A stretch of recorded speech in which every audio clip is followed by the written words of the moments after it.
Alors, je me replace dans le contexte. Pourquoi cette présentation?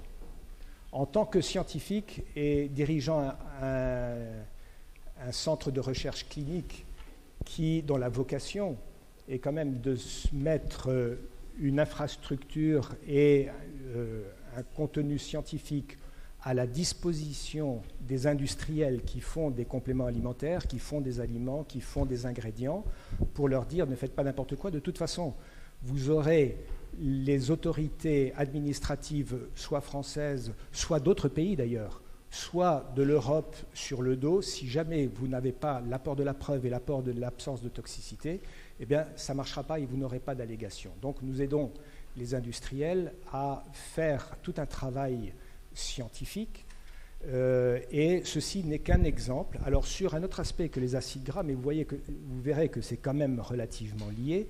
Là, c'est plutôt sur l'absorption du glucose dans le cadre de la prévention d'un certain nombre de problèmes, notamment du diabète de type 2 et de l'obésité, mais on peut imaginer d'autres rôles. Alors, grosso modo, il y a un trépied, un triptyque. Il y a le consommateur. Et le consommateur, lui, dit, moi, j'ai envie d'être bien traité.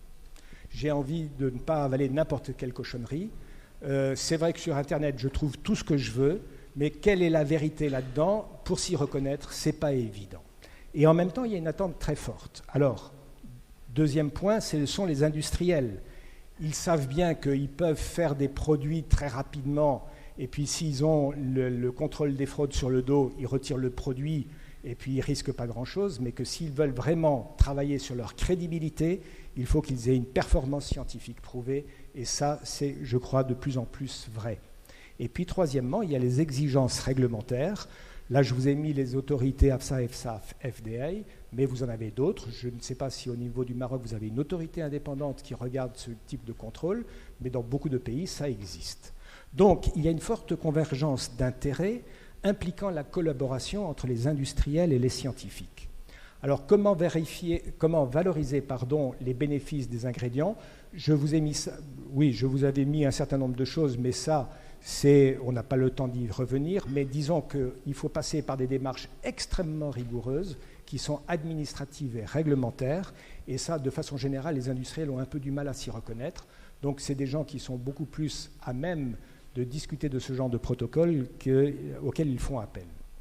Je vous ai parlé des critères de Hill, je n'y reviens pas, et il faut savoir qu'au niveau de l'EFSA, ils ont repris les critères de Hill pour constituer ce tableau qui montre quel est le degré de pertinence des travaux de recherche qui sont faits sur des produits pour apporter la preuve, et on retrouve grosso modo ce que je vous avais dit tout à l'heure.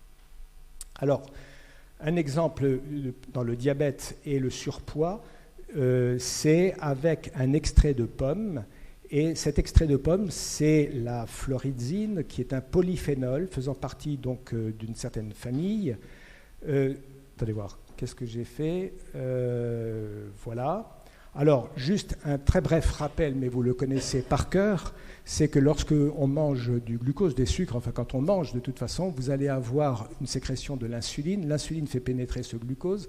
D'une part, ça va faire de la mise en réserve, et d'autre part, par la voie des pyruvates, vous allez pouvoir fabriquer le glycérol et les acides gras. Donc les graisses sont bien un sous-produit, si je puis dire, du métabolisme glucidique. Et ces graisses, glycérol et acides gras, vont pouvoir fabriquer des triglycérides. Donc lorsque vous mangez et que vous avez une sécrétion d'insuline, cette clé, l'insuline est une clé qui rentre dans une serrure, le récepteur.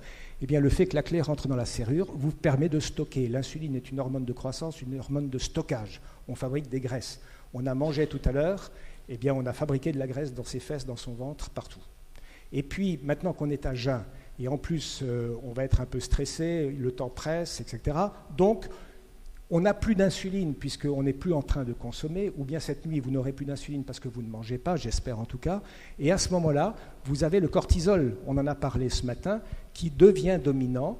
Autant l'insuline bloquait l'adénylcyclase, l'AMP cyclique, et donc bloquait les lipases qui permettaient de stocker, autant avec le cortisol et les catécholamines, vous allez avoir une stimulation de l'AMP cyclique qui va stimuler les lipases et qui va vous permettre de repuiser sur vos stocks de triglycérides avec la production d'énergie à partir des acides gras qui vont pouvoir être transloqués à l'intérieur des mitochondries pour pouvoir être bêta-oxydés. Alors, la démarche de l'industriel fournisseur d'ingrédients, voilà ce que nous avons fait pour cet extrait de pomme. Donc, d'une part, une identification et une standardisation de cet extrait de pomme. Voilà la caractérisation de la florizine. Ce sont des flavonoïdes, enfin, ce sont des précurseurs, en quelque sorte, de la synthèse des flavonoïdes. Vous savez ce que c'est que les flavonoïdes, ce sont des polyphénols. Et vous avez ici la liste des polyphénols. Et les flavonoïdes, c'est cette famille-là, ou que vous retrouvez, donc c'est grosso modo ceux qui sont colorés, qui vous donnent un certain nombre de pigments, et que vous retrouvez notamment dans les fruits, dans les végétaux, etc. Donc, le premier travail qu'on nous a demandé, c'est de faire de la bibliographie pour savoir si cet extrait de pomme était extrêmement intéressant ou pas. Donc, nous avons fait une bibliographie qui, décidément, oui, c'était là-haut, plus de 1100 articles qui ont été exploités, identification de la florizine, et ça a été la base de travail pour une étude d'abord in vitro pour voir si ça marchait. Alors, l'étude in vitro nous a permis de considérer que des choses extrêmement connues, l'absorption du glucose, mais également l'absorption du galactose, de ces deux sucres, ça passe par un système d'absorption active. Et ce système d'absorption active, c'est un transporteur qui est un transporteur sodium dépendant qu'on appelle la SGLT1. Et ce transporteur sodium dépendant va dépendre de la quantité de sodium absorbé. Et là, c'est actif puisque c'est couplé à la pompe à sodium-potassium. Et que donc cette absorption de sodium, c'est au fond la capacité en bruit de fond d'absorber ce type de sucre indépendamment de la quantité, ça ne dépend que de la quantité de sodium disponible. Et il faut savoir qu'il y a deux molécules de sodium fixées sur une molécule de glucose qui explique la quantité de sodium qui est absorbée. Je prends l'exemple du fructose, ça ne marche pas du tout comme ça. Le fructose, ça marche grâce à une protéine transporteuse. Et ça, c'est de l'absorption passive. Alors, quand je dis de l'absorption passive, c'est plutôt une diffusion facilitatrice par une protéine qui traverse la membrane cellulaire au niveau des villosités intestinales et qui va permettre à ce sucre, à ce fructose, de traverser. Et puis, au pôle vasculaire, au niveau de la membrane basale, vous avez un autre transporteur de glucose qui permet le transport passif à la fois du fructose et du glucose vers le secteur plasmatique. Alors ça, c'est les données de la littérature et les données de l'expérimentation classique qu'on a confirmées sur le plan in vitro. Ce qui est intéressant, c'est que ces protéines transporteuses se retrouvent au niveau de ce qu'on appelle des radolipidiques. Et les radolipidiques sont des zones très particulières des membranes. Vous savez que les membranes, c'est fabriqué par une double couche de phospholipides. Et vous imaginez, dans cette couche de phospholipides, si nous n'avons que des acides gras saturés, cette couche de phospholipides, elle est dure comme de la pierre, c'est du béton. Et à ce moment-là, le système d'ascenseur que ces protéines font pour faire passer un certain nombre d'informations, il n'y a pas que le sucre, vous voyez qu'il y a plein de choses qui passent comme ça, au niveau de ces rafts, si c'est dur comme du béton, le signal ne passe pas. Et donc pour que ça passe, il faut que ça soit mou, que ça soit fluide. Et comment rendre une membrane fluide? C'est en augmentant les oméga 3. Plus vous avez d'oméga 3, plus la membrane est fluide. Et vous voyez qu'on retrouve là encore la nécessité d'avoir un apport en oméga 3 suffisant pour que ces protéines transporteuses puissent effectivement traverser la membrane correctement. Alors, je reprends l'exemple du fructose. Eh bien, vous voyez que le fructose, c'est un système qui est autorégulé. Quand vous avez beaucoup de fructose, vous avez de la GLUT5. Cette GLUT5 va faire fuser le fructose. Et là, vous avez toute une cascade de protéines qui vont informer, alors j'ai refait mon petit schéma, qui vont, à partir du gène de la GLUT5, bloquer la transmission du gène de la GLUT5. À ce moment-là, vous avez la GLUT5 qui diminue et ça bloque, c'est-à-dire que vous avez une boucle de régulation qui est tout à fait importante et qui fait que quelle que soit la quantité de fructose que vous avez, vous ne pourrez pas avoir un excès d'absorption, ce qui est un effet de sauvegarde de l'organisme contre l'envahissement d'un excès de sucre. Alors, pour le sodium, pour le glucose, ce que nous avons pu mettre en évidence, c'est ça. Et puis, dans les études que nous avons faites, on s'est dit, ça ne peut pas être que ça, parce que les courbes que nous avons obtenues montraient qu'il y avait un autre système. Et l'autre système, c'est l'éventualité d'une protéine porteuse, transporteuse, qui permet de traverser au glucose de façon passive et facilitatrice et autorégulée, en même temps que cette absorption liée au sodium. Donc c'est ce que nous avons essayé de mettre en évidence. Je passe ça pour faire, donc d'une part, les études in vitro complémentaires qui ont permis de confirmer que nous avions effectivement les deux modes de transmission active dépendante du sodium, ici, et transmission passive ou facilitée dépendante d'une protéine transporteuse qu'on appelait GLUT-N. Depuis, on a pu l'identifier, mais avant de faire cette identification, nous avons fait donc des études cliniques et pour commencer une étude préliminaire avec du glucose simplement. Et vous avez vu que le glucose en présence d'apelline, donc cet extrait de pomme, nous a permis de montrer que de façon très significative, il y avait une diminution des taux de glucose plasmatique au cours de l'équivalent d'une épreuve d'hyperglycémie provoquée, une diminution significative et un déplacement du pic maximum, mais globalement, dans cette étude, nous n'avons pas vu de différence sur le plan de l'aire sous courbe qui restait identique. C'est simplement, il y a eu donc une sorte de retard. Alors on s'est dit, essayons de faire à partir de là une autre étude, mais plus complète et un peu différente dans son protocole.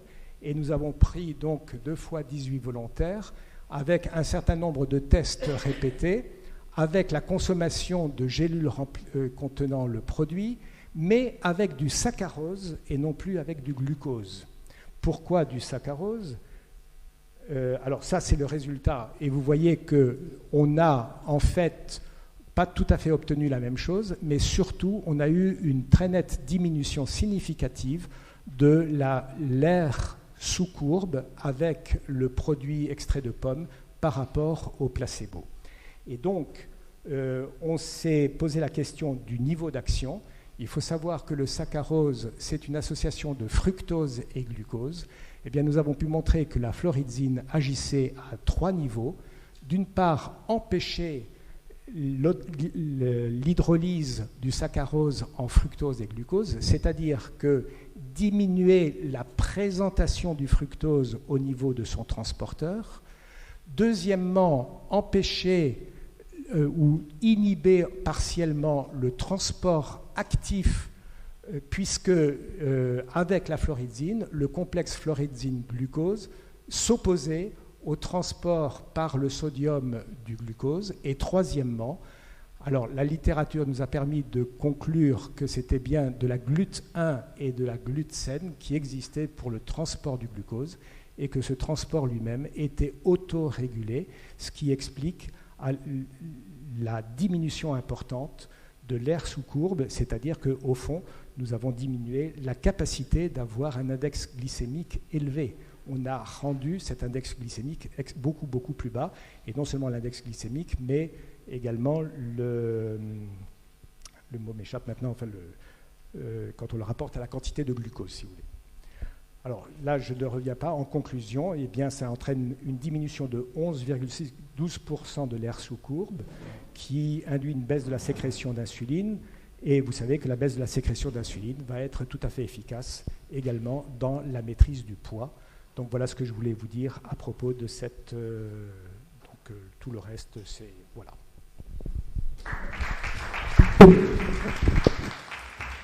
Docteur Schmitt, c'est merveilleux. Et maintenant, bombardez-le de questions.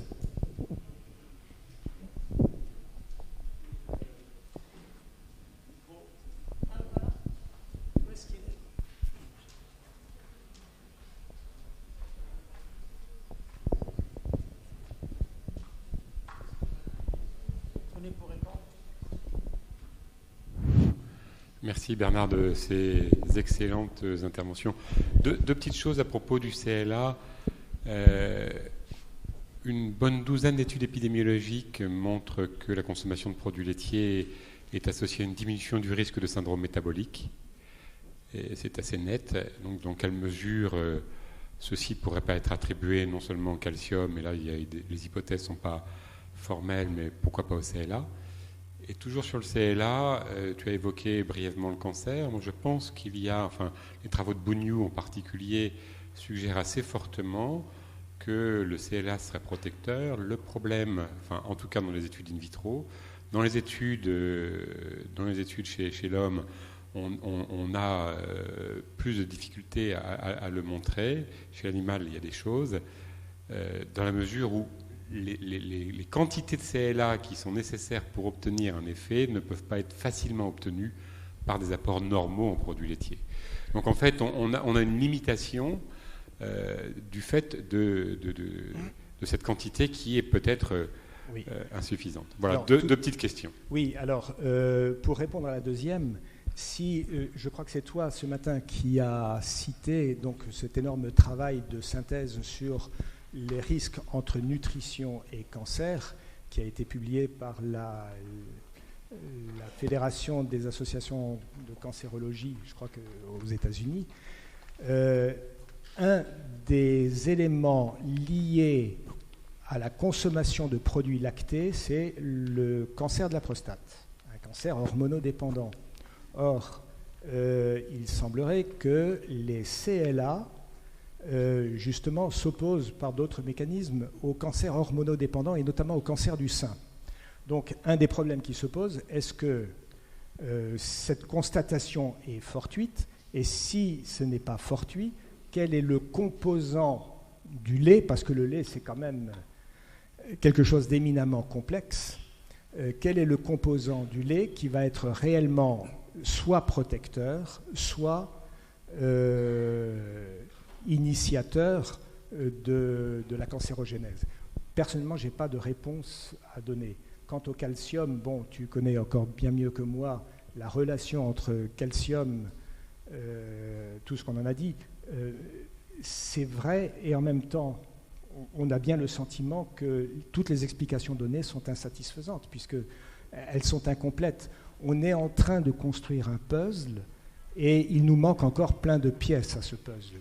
Et je pense que les travaux que nous faisons les uns et les autres, et la littérature internationale nous apporte d'autres éléments, c'est d'essayer de construire ce puzzle et surtout, à un moment donné, d'essayer de construire intellectuellement une sorte de théorie et de voir si tout ce qu'on a trouvé rentre dans le cadre de ce qu'on a construit comme théorie. Puis on s'aperçoit toujours qu'à un moment donné, pof, ça coince et ça ne marche pas. Donc c'est que le puzzle est encore trop insatisfaisant. Enfin, je ne sais pas ce que tu en penses, mais moi c'est mon sentiment. Et puis j'ai oublié du coup ta première question, mais pour le syndrome métabolique, alors moi je pense que les CLA jouent un rôle effectivement très important. Et que c'est plus que le calcium, enfin plus ou au moins autant que le calcium, ce sont les CLA. Naturels, hein, le 6,9-trans-11. Justement, je voulais rebondir sur la question de professeur Le Cerf. Vous avez montré très brièvement une liste des aliments qui sont relativement riches naturellement en CLA. Est-ce qu'on peut revoir cette liste pour l'apprécier un peu plus et pour voir si, au lieu de chercher les compléments alimentaires ou des artifices, si on ne peut pas privilégier un certain mode d'alimentation, et là où les aliments sont plus riches en CLA, même si on n'arrive pas peut-être aux doses, disons, thérapeutiques.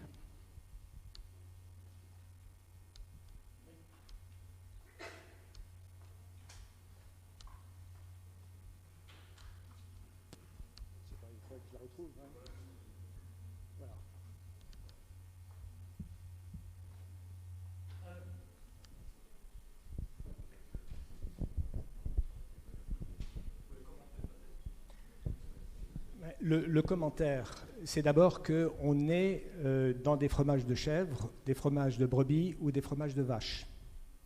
Donc là, il y a déjà une nature du fromage, de l'origine du fromage ou du produit. Ensuite, il y a les fromages qui sont qui sont frais, si vous voulez, le fromage blanc, donc où il y a beaucoup d'eau dedans. Donc le degré de sécheresse du fromage va considérablement jouer dans la capacité d'avoir une concentration en matière grasse. Plus un fromage est gras, de toute façon, plus il est riche en CLA. Et ce n'est pas pour rien que le beurre, qui est le produit laitier qui contient le plus de CLA naturel, parce que c'est la matière grasse du lait. Alors, la crème que vous avez donc en avant-dernière ligne, là, c'est simplement parce qu'il y a plein de flotte dans la crème. Si vous laissez votre crème ou si vous faites du beurre, vous avez tout le petit lait, etc., qui part à côté, et donc vous concentrez les matières grasses. Donc plus les matières grasses sont concentrées, et c'est vrai que dans les fromages, alors là on est très français, je suis désolé, mais chez vous, vous avez aussi des fromages traditionnels, mais le comté, qui est un des meilleurs fromages à mon goût, c'est quand même un des plus gras, et qui est le plus riche en CLA. Alors que le petit suisse, le fromage blanc, etc., ou le gouda, j'espère que pour nos collègues hollandais, ils m'en voudront pas trop, mais c'est quand même pas terrible. Donc là, il y a à la fois une question de concentration, de teneur en matière grasse et d'origine des matières grasses. Mais je crois que donc avec Jacques, nous avions en juillet dernier participé à un colloque international à Rennes sur les lipides. Et actuellement, il y a énormément de recherches, pas sur les lipides, sur le lait, je veux dire, il y a énormément de recherches sur le lait pour montrer que finalement, malgré toutes les critiques, vous savez qu'il y a tout un courant, alors là encore que j'appellerais de gourous, qui disent le lait c'est vraiment pas bon, le lait c'est interdit, le lait c'est ceci, le lait c'est cela. Par rapport à ce courant-là, je pense qu'effectivement certaines protéines du lait peuvent avoir un côté allergène, mais qu'au-delà, mais comme n'importe quel aliment, tout aliment est étranger à l'organisme et donc peut introduire des... Et c'est pour ça qu'on a un tube digestif avec une flore digestive, on va en reparler plus tard, qui permet dans une grande mesure de contrebalancer ces effets anti... Et d'ailleurs les CLA ont un effet anti-allergène extrêmement important et qui modifie l'immunité. Je n'en ai pas parlé là parce qu'on ne pouvait pas tout dire, mais c'est actuellement reconnu. D'autres questions? Oui, non, juste un petit commentaire sur ce qui concerne en fait les différences qu'il peut y avoir entre la FDA, l'AFSA et puis l'Europe. Je crois que le premier point, c'est tout dépend des critères sur lesquels on se fonde et qui dépendent du mode de fonctionnement de ces différentes agences. Je crois que c'est extrêmement important parce qu'on pourrait se dire pourquoi l'une dit oui, pourquoi l'autre dit non. Je crois que le mode de fonctionnement de la FDA est très différent, c'est-à-dire que quoi qu'ils en disent, elle reste extrêmement sensible au lobbying. Ça, il faut le savoir. C'est vrai pour le médicament, c'est vrai pour l'aliment, c'est vrai pour tout. Bon. Alors que les agences européennes et l'agence française alors on n'est jamais complètement à l'abri de conflits d'intérêts. Ça, je crois que les experts aujourd'hui qui sont compétents ont tous plus ou moins un certain degré de conflit d'intérêts, mais qui sont censés déclarer. Mais il y a une interdiction du lobbying des maisons. Alors en ce qui concerne les CLA spécifiquement, je crois que Bernard Schmitt a très bien présenté les choses. Les CLA d'origine industrielle, il faut rester extrêmement prudent. Il faut s'en méfier. Et quand on parle de syndrome métabolique, comme le faisait tout à l'heure M. Le Cerf, on parle bien de la consommation de lait. Parce que les CLA d'origine industrielle, avec le risque éventuel de stéatose hépatique, sachant que les stéatohépatites sont une complication du syndrome métabolique qui peut conduire à la cirrhose, doivent faire et rester très très vigilants. Et aller jusqu'à dire que les CLA avec les 2 isomères pourraient être un novel food, en tout cas c'est une position qui n'est absolument pas partagée par la France et absolument pas partagée par l'Europe. Et je crois que, en l'occurrence, la France et l'Europe, en général, ont raison. Je ne dis pas qu'ils ont toujours raison sur tout, mais là, je crois qu'ils ont vraiment raison. Il faut être extrêmement prudent. En revanche, le CLA d'origine naturelle, je crois qu'effectivement, il y a plus d'éléments qui sont en faveur d'un bénéfice santé, et vouloir perdre du poids en utilisant des moyens qui, par ailleurs, ont des effets délétères, je pense que c'est une erreur, surtout que, comme l'a dit Bernard Schmitt, le résultat des courses, finalement, c'était extrêmement mineur, et c'est pas ça qui va changer le risque